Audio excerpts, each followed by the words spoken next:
میرے بھائیوں، ہم بیمار کیوں ہوئے؟ اس کے پیچھے چوتھے نمبر پہ سب سے بڑا فیکٹر ہمارا میٹھا ہے۔ ہمارا میٹھا، ہمیں وہ میٹھا لینا تھا جو مٹی سے نکلتا تھا، اور مٹی سے نکلنے والا میٹھا کون سا تھا؟ گڑ تھا۔ میرے بھائیوں، گڑ کے فائدے ہی فائدے۔ ایک فائدہ بتاتا ہوں، گڑ کا سب سے بڑا فائدہ، جو بندہ گڑ کھائے گا کبھی کینسر میں مبتلا نہیں ہوگا۔ اور آج ہر شخص کے اندر کیا ہو رہا ہے؟ ہم نے اس میٹھے کو چھوڑا جو رب ہمارے لیے پیدا کیا، اس کی جگہ ہم کون سا میٹھا لے آئے؟ چینی۔ جا کے گوگل کے اوپر سرچ کرو اس چینی کے نقصانات کیا ہیں۔ میرے بھائیوں، اس چینی کے اندر 1% فائدہ نہیں، سارے نقصان کے نقصان ہیں، سارے کے سارے سائیڈ ایفیکٹ ہیں۔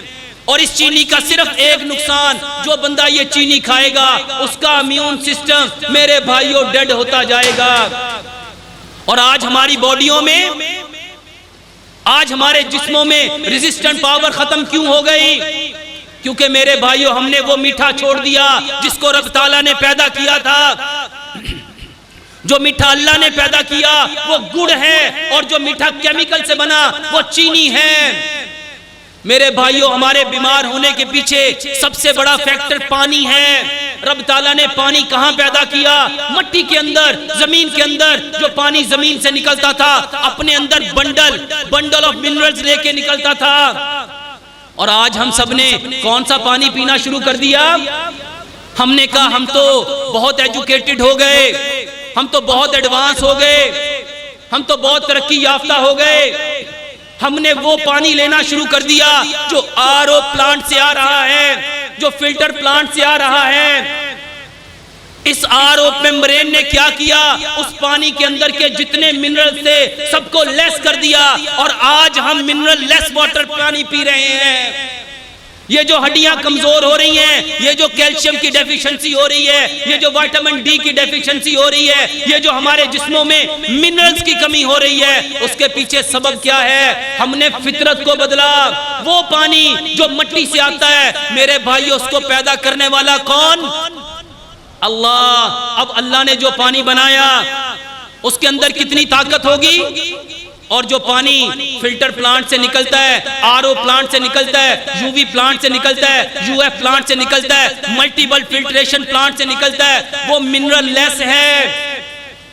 میرے بھائیوں، ان چیزوں نے بدن کو کمزور کیا۔ اور دوسری چیز روح تھی۔ رب تعالیٰ نے روح کی غذا، بدن مٹی سے بنا، اس کے لیے ساری چیزیں بدن کو مٹی سے رکھا، اس میں سارے انگریڈینٹ مٹی میں، اور یہ روح آسمان سے آئی تھی۔ اس روح کے لیے رب تعالیٰ نے جو غذا اتاری وہ شریعت تھی، وہ دین تھا، وہ وحی تھی۔ اور سچ بتاؤ، آج ہم نے اپنی روح کو کیا دیا؟ یہ صبح شام کے اذکار اس روح کی غذا ہے، یہ قرآن کی تلاوت اس روح کی غذا ہے، یہ آنے والا رمضان کا روزہ اس روح کی غذا ہے۔ ہم نے اپنے بدن کو، مٹی کے بدن کو اس طرح زخمی کیا، اور اپنی روح کو کس طرح ڈیمیج کیا۔ روح کے لیے رب تعالیٰ نے جو اذکار اتارے تھے، جو دعائیں اتاری تھی، صبح کے وقت ہم نے کیا پڑھنا تھا، شام کے وقت ہم نے کیا پڑھنا تھا، گھر سے نکلتے وقت ہم نے کیا پڑھنا تھا، گھر میں داخل ہوتے وقت ہم نے کیا پڑھنا تھا، مرغا بولتے وقت ہم نے کیا پڑھنا تھا، گدھا بولتے وقت ہم نے کیا پڑھنا تھا، اپنے گھر میں آتے ہوئے بارش کے آنے پہ کیا پڑھنا تھا، آندھی کے آنے پہ کیا پڑھنا تھا، نماز میں کھڑے ہو کے قیام میں کیا پڑھنا تھا، رکوع میں کیا پڑھنا تھا، سجدے میں کیا پڑھنا تھا، تشہد میں کیا پڑھنا تھا۔ اگر کسی کی شادی میں جاتے، اس کے نکاح کے وقت اس کو ہم نے کیا دعا دینی تھی؟ میرے بھائیوں، یہ روح کی غذا تھی۔